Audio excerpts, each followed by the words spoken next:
Гендердик стереотип дегенди көп эле угуп келебиз. Ал эмне дегенди түшүндүрүшү мүмкүн?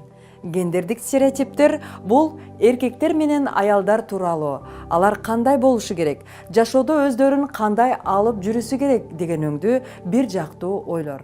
Кыскасы, коомчулук аялдар менен эркектердин кайсы бир ролун таңуулап келет жана бул роль дайыма эле бизге жага бербейт.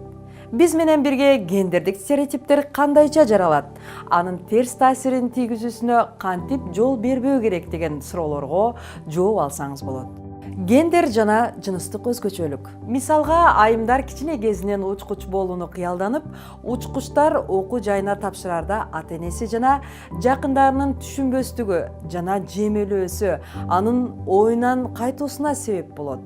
Ата-энеси олтурган кыз ордун табат деп, үй кожойкесинин ролун кулагына куйгандарын көп эле айымдардан угуп келебиз. Ал эми мырзалар болсо бала чагында эле сен эркексиң, эмоцияңды сыртка чыгарба деген өңдүү ар кандай чектөөлөрдү угаарын кеп кылышат. Бизде аял эркекке бөлүү менен коомчулук жүрүм-турум нормаларын бизге таңуулап койгон.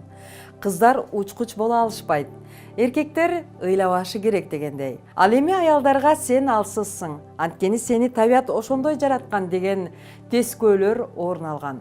Бирок чынында эле ошондойбу? Муну ажыратып талдоо үчүн социалдык гендер деген түшүнүктү билүүбүз керек. Жыныстык өзгөчөлүк бул биологиялык, физиологиялык, гормоналдык жана хромосомдук дене түзүлүштүн өзгөчөлүгү. Ал эми гендер табияттан берилбеген, адамдар тарабынан атайлап ойлонулган бөлүштүрүү. Бул Билл Гейтс. Ал идиш чууп жатат. Аны коомчулуктун талкуусу тынчсыздандырабы? Жок. Тескерисинче, журналдарда рейтинги боюнча эң эле таасирдүү бай адамдардын жогорку катмарын толуктап келет. А бул Эмилия Экхарт. Бир кылым мурда эркектер ага аялдар учакты асманга көтөрө албастыгын айтышчу. Бирок ал асман эркектерге гана таандык эместигин далилдеди. Коомдук басмырлоолорго карабастан, Кыргызстанда дем бере турган укмуштуу мисалдарды алсак болот. Кыргыз эли гендердик стереотиптерди дайыма артка таштап келген. Мисалга, балет бийчиси болуу эркектерге тийиштүү кесип эмес деген пикирлерге карабай, Чолпонбек Базарбаев чыгармачылык жолду тандады.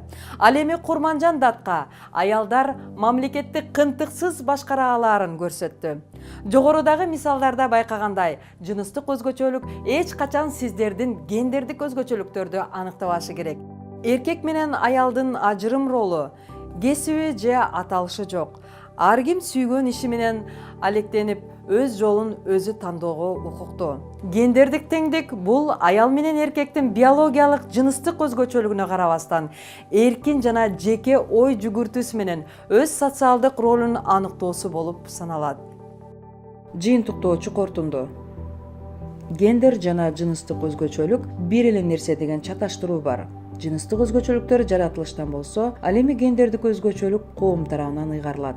Көпчүлүк гендердик бөлүүнү негизсиз жана ал гендердик стереотиптердин жаралышына алып келет. Гендердик стереотиптер бул коомчулук тарабынан негизделген, коомчулук алдында аял жана эркектин кандай болуусу керек деген пикири. Гендердик сыпаттар менен күрөшүү эркек менен аялдын эркин тандоого болгон ишенимдүү кадамы.